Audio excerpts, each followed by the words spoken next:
You know they're hurting you. You know you should leave. So why can't you? Why does every attempt to walk away feel like tearing yourself apart? There's a reason you keep going back, and it's not weakness. It's not love. It's something far more insidious. Trauma bonding. Your brain has been hijacked by cycles of abuse and intermittent reinforcement, creating an attachment stronger than any healthy relationship ever could. The same neurochemical pathways that make you love someone are now being weaponized against you.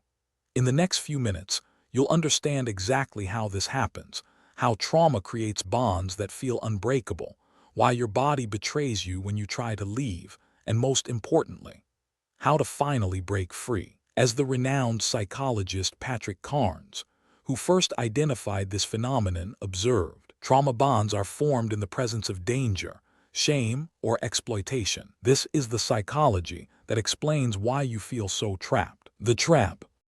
It starts so gradually you don't even notice. One moment they're everything you've ever wanted. The next they're cold, distant, cruel. And then just when you're about to break, they become wonderful again. This cycle isn't accidental.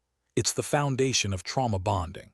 Research by Dutton and Painter in 1981 identified two key components: a power imbalance and intermittent reinforcement of good and bad treatment. But here's what makes it so dangerous. This pattern doesn't just affect your emotions, it rewires your brain. Every time they hurt you and then show you kindness, your brain releases a flood of dopamine. Not despite the pain, because of it. The relief becomes the high. The chaos becomes the drug. Relief becomes the high. Studies show that unpredictable rewards create stronger attachments than consistent ones. It's the same mechanism behind gambling addiction. You keep pulling the lever, hoping this time will be different, hoping this time the kindness will stay, but it never does. The cycle continues, each rotation binding you tighter, and every time you try to leave, your body responds as if you're experiencing withdrawal, because in a very real sense you are. But this leads us to something even more disturbing about what's happening in your nervous system. Chemical prison. Your body has become a prison. When you're with them, cortisol floods your system during the abuse. Stress hormones keep you in a constant state of hypervigilance.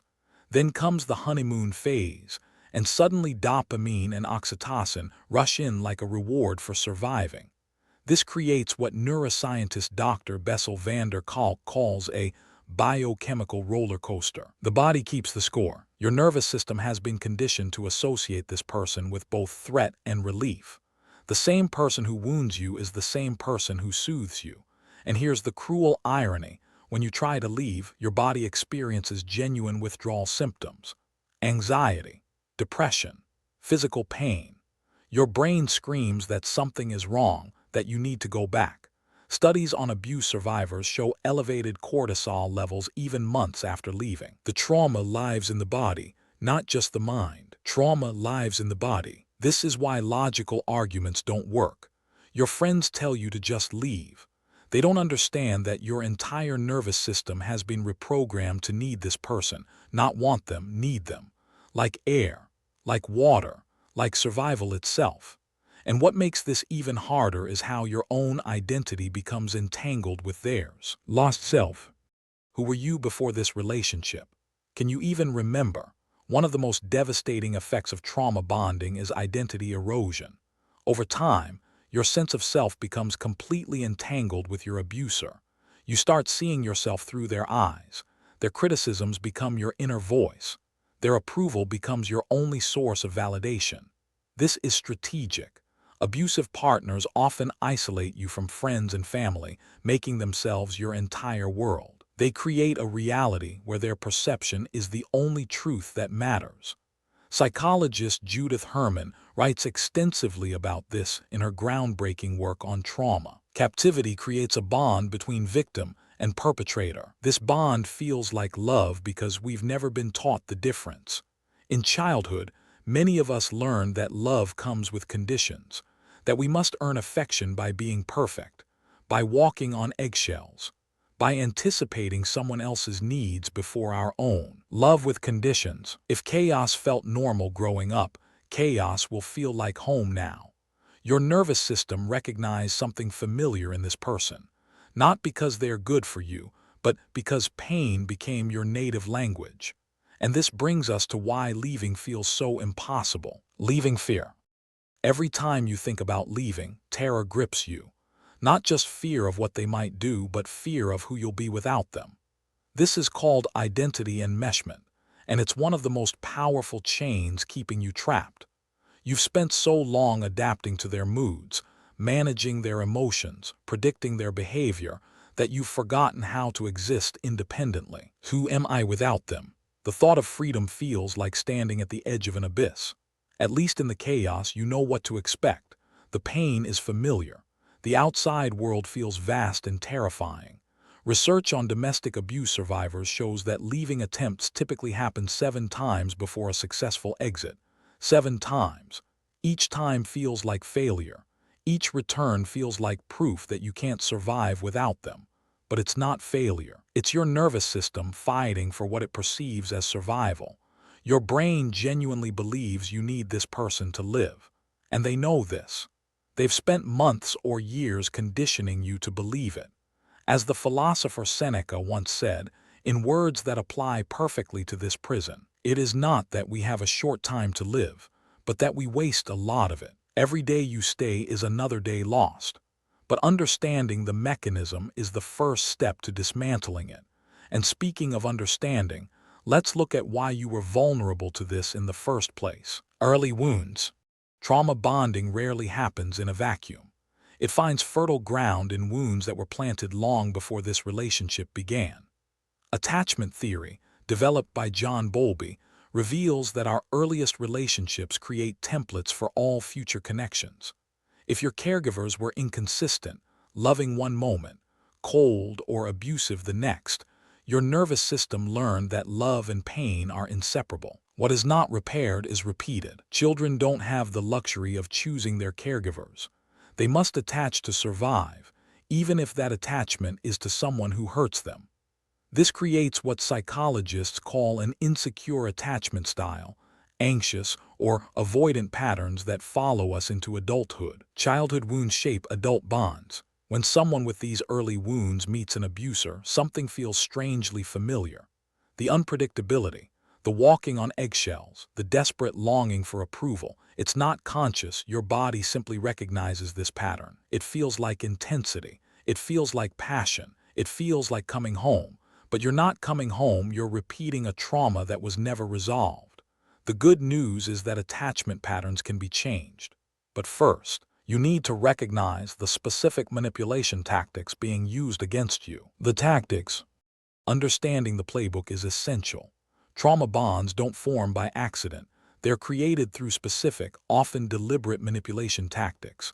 First comes love bombing, overwhelming attention, affection, declarations of soulmate connection. It feels like a dream, but it's actually a strategy to create intense early attachment before you see who they really are. Then comes the devaluation, subtle at first. A critical comment disguised as concern. Comparisons to others, making you feel like you're never quite enough. This creates a desperate need to return to the love bombing phase, to prove you're worthy of that early adoration. Love bomb, then devalue. Gaslighting distorts your reality. They deny saying things you clearly remember. They reframe your reactions as overreaction. Slowly, you stop trusting your own perception. Triangulation brings in third parties to create jealousy and insecurity. Other people they could be with, exes who are still in the picture. This keeps you in constant competition for their attention. The manipulator's power lies in making you distrust yourself. These tactics work because they exploit our fundamental need for connection, validation, and security. Recognizing them is the first step to breaking their power. But recognition alone isn't enough. You need to understand why your attempts to leave keep failing. False hope. There's a moment that keeps you trapped more than any other, the moment they apologize. The moment they promise to change, tears in their eyes, vulnerability you rarely see, and for a brief, intoxicating instant, you believe them. This is called the hope cycle, and it's devastatingly effective. False hope is the cruelest chain. Research on abusive relationships shows that abusers often seem most sincere precisely when their partner is about to leave. It's not always manipulation. Sometimes they genuinely feel remorse in that moment. But feeling remorse and being capable of sustained change are very different things. You stay for the potential, for who they could be, for the person you glimpsed in those early days. But that version may have been a performance, or it may have been real but unsustainable. Either way, you're not in a relationship with a person. You're in a relationship with a possibility. We don't fall in love with people. We fall in love with who we think they can become. Waiting for potential is waiting for a future that may never arrive. Meanwhile, your present is consumed by pain. The hardest truth is this: hope itself can become a form of self-harm. And once you understand this, you can begin to see the path forward, breaking free. So how do you actually escape? Not through willpower alone, not by waiting until you feel ready.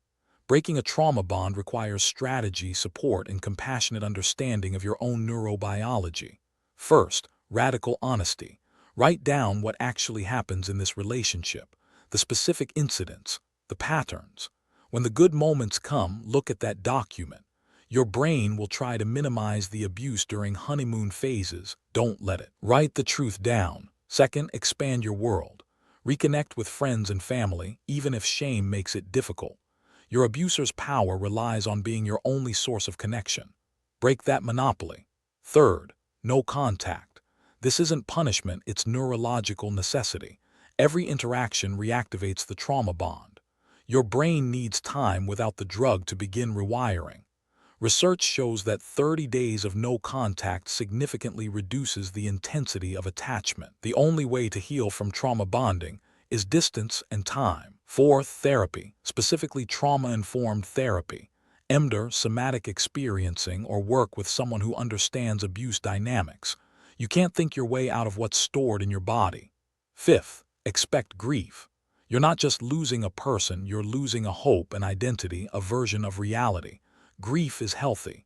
Grief means healing is happening. But what does this look like in practice? Rebuilding. Leaving is just the beginning. Rebuilding requires patience you didn't know you had. The first months are the hardest. Your brain will create elaborate justifications to return. You'll romanticize the good moments. You'll convince yourself it wasn't that bad. This is normal.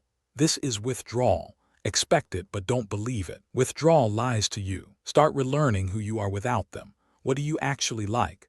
What brings you joy that has nothing to do with another person? These questions might feel impossible at first. You've spent so long focused on someone else that self-focus feels foreign. Practice anyway. Journaling helps. Not analyzing the relationship, discovering yourself. What did you dream about before them?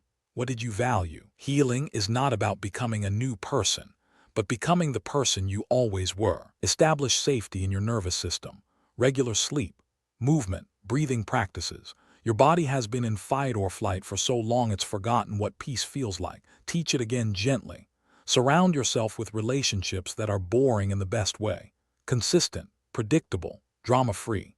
At first, these connections might feel flat compared to the intensity you're used to. That's actually evidence they are healthy. Your tolerance for chaos has been artificially elevated. Normal feels boring until your nervous system recalibrates. And finally, let's talk about what your future relationships can actually look like. New love. Here's the truth that survivors rarely hear. You can love again. And not just love, you can love better, healthier, with someone who doesn't require you to lose yourself. But first, you need to learn the difference between intensity and intimacy. Trauma bonds feel like the most powerful connection you've ever had. That's not love, that's addiction. Real love is quiet. Real love is quiet. It doesn't keep you guessing. It doesn't require you to earn it daily. It doesn't make you afraid. Healthy relationships might initially feel less exciting.